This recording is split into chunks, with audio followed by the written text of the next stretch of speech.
Let's make a cutting board today, but let's kick it up a notch. Let's take some waterline agate, slice it into pieces, and make a star out of it. Let's take some curly maple, make a crescent moon out of the curly maple. And then let's take a block of black walnut, inlay the moon, and inlay the star. And there we go. A moon and star cutting board. Something really cool. Come along with me and I'll give you instructions on how to do it. We're going to start out with a piece of black walnut that I have off the shelf. It is 10.5 inches by 15 inches and 1 3/4 inches thick. This will be our base piece of wood that we will inlay the moon and the star into. I've drawn the radius curves on all 4 corners. I'm going to cut these relatively early in the process. I want to be sure that the curve is not going to interfere with the moon and the star. On my bandsaw, I've cut the radiuses here, and on my belt sander, I smoothed them out. Now I'm going to cut a 1/4 inch radius all the way around. The reason why I'm doing this is because I want to inlay my agate star up here, and I don't want to have to worry about my router coming across it and scratching it up after I get it all inlaid perfectly. Now that I have my 1/4 inch radius and my large cutting board end radii finished, now I can start planning exactly where I want my moon and my star to be. We are at the point now in our star moon cutting board where we need to cut the crescent moon out.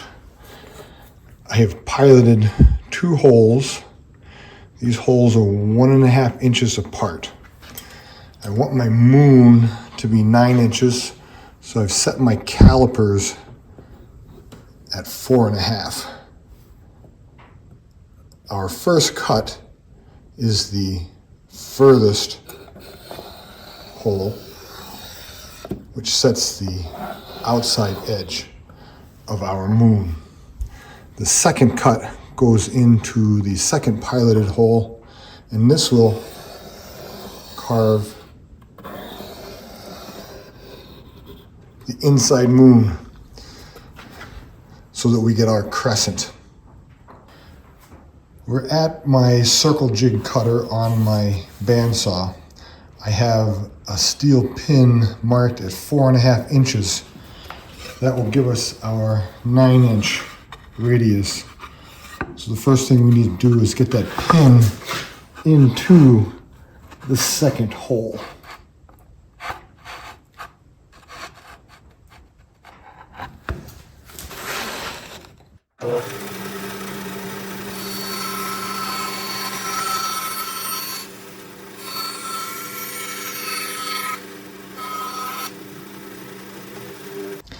Now that we have our outside crescent cut, we will move to our next hole, which is 1.5 inches distance from there.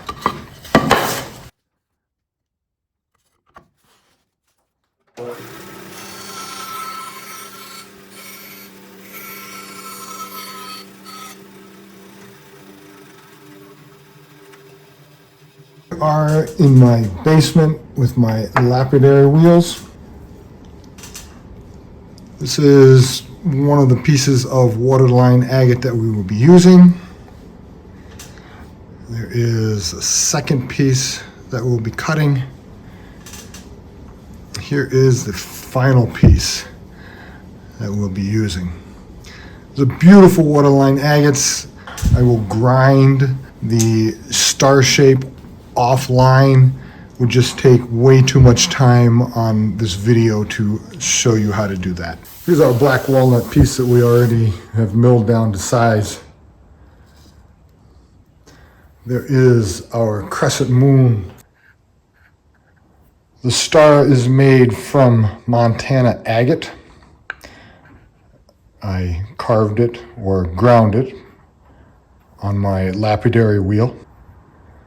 So let's slide it on here and get a look at it. It will be magnificent once those are inlaid into the board. I've covered the cutting board with regular painter's tape. I've placed my moon and star in the approximate places where I want. And now I'm going to take a little bit of hot glue and put my moon in its desired position.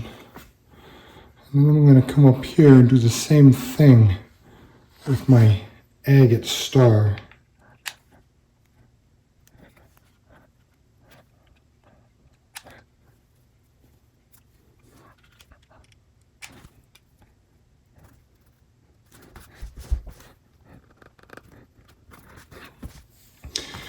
Now I'll take my carpenter's knife and I will trace around all of these.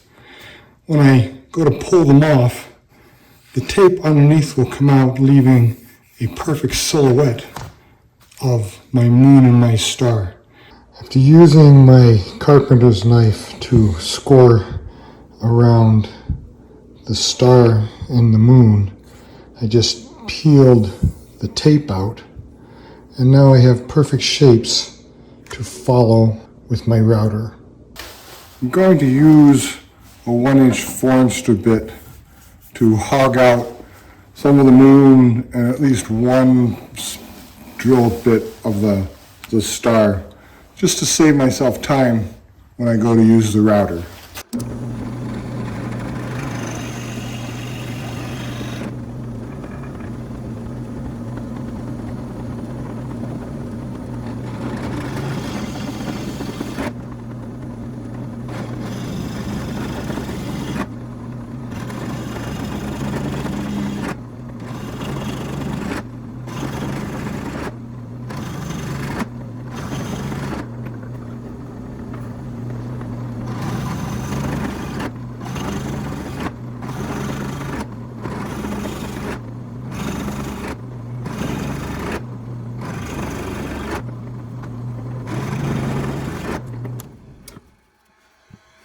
That'll save me a little time on the router. I'm going to be using a 1/8 inch upcut spiral bit to do the majority of the work here. My spiral's already been set to just a little shy of what my actual moon depth needs to be.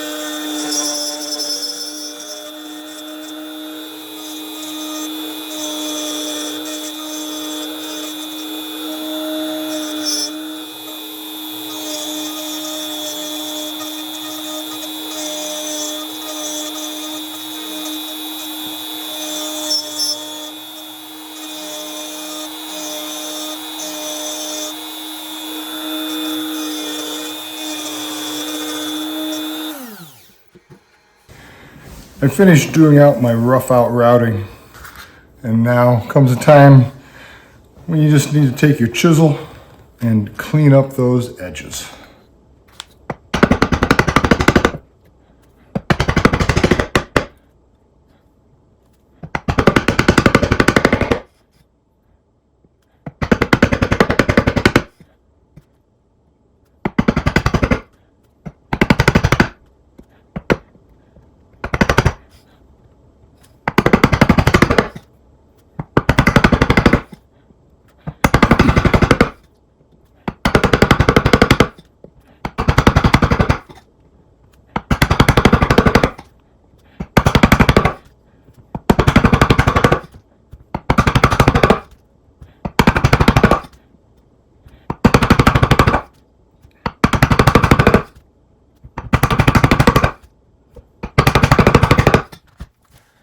I'll continue clean up all these edges. After a little more chiseling and then some router out here to clean those edges up, the moon insert fits. When doing inlays, whether they're bow ties or something like this, it's always nice to put a little bevel on these edges. That helps them go down into the insert better, and it also allows room for the glue to expand underneath of it.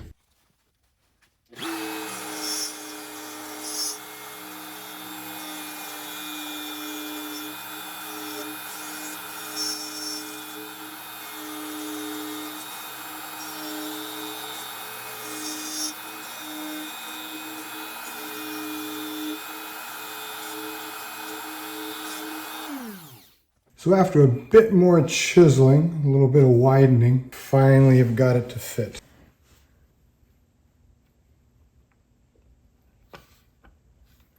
These two, I'm sure, are going to go in, but right now I'm afraid that if I put them in there, I might not be able to get them back out, and I would like to pour a small epoxy base of clear down there to kind of raise that star up a little bit. I think my points are a little short.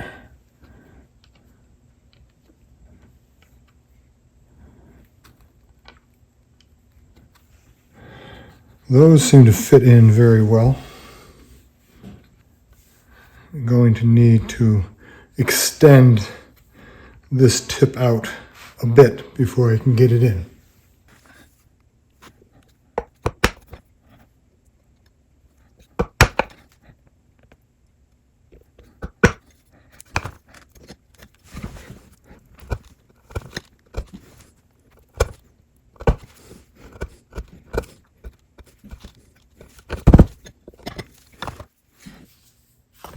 The moon inlay is finished. The star inlay is done. I put my agate stars in there once and I darn near didn't get them out. So I'm not going to put them in again until I'm ready for them. We're using Type Bond 3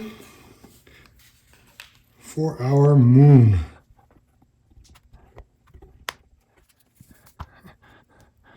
Get some of the glue up on the edges here.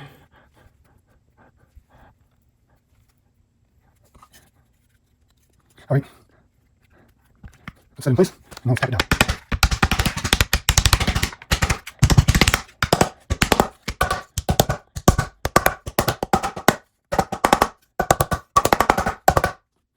And there's our moon, nicely, and it's slightly proud of the surface of the cutting board, but I did that on purpose so that when I sand it down, it is completely smooth and flawless.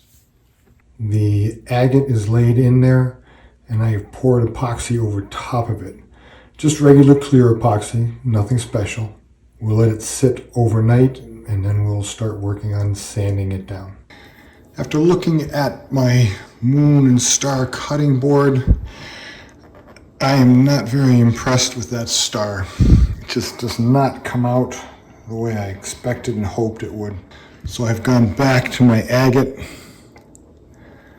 I've cut a new replacement star, and I'm going to see and try my best to dig this out and put that in place of it.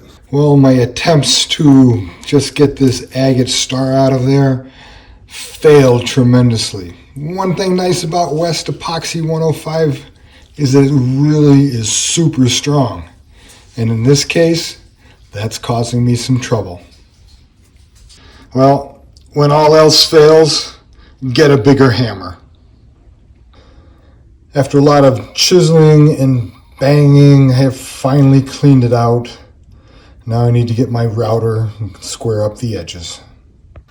I've finished carving this out, resetting it.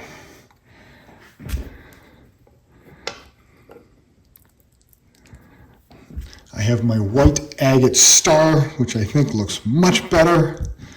I'm going to put some CV glue to seal the wood so that the air bubbles don't come back up. And then around the outside of the star, I'm going to pour dark blue with a purple sparkle to it to imitate what a night sky might look like. Here it is. I started to pour and then I realized I forgot to turn the camera on.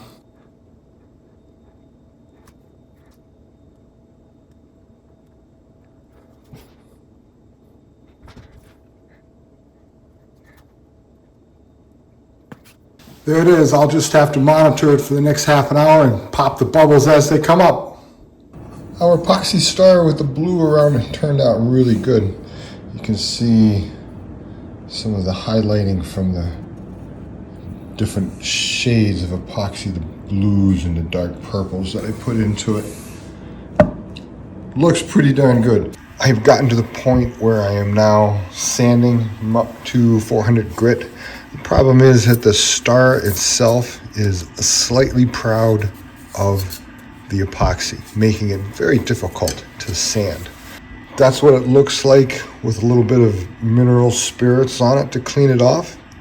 It looks pretty good when it's wet. I still need to sand up to about 4,000 grit. My moon and star board, even though the epoxy star didn't quite work the first time, we'll put a little oil on here. Just see what it looks like.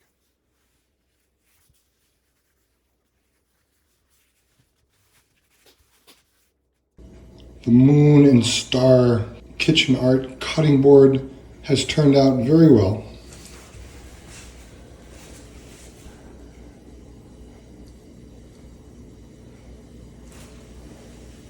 The epoxy on the star looks nice. The white shows up. It's a very beautiful piece of kitchen art. I hope you've enjoyed this video. If you have, hit the like button. If you really like what you see, please subscribe to my channel.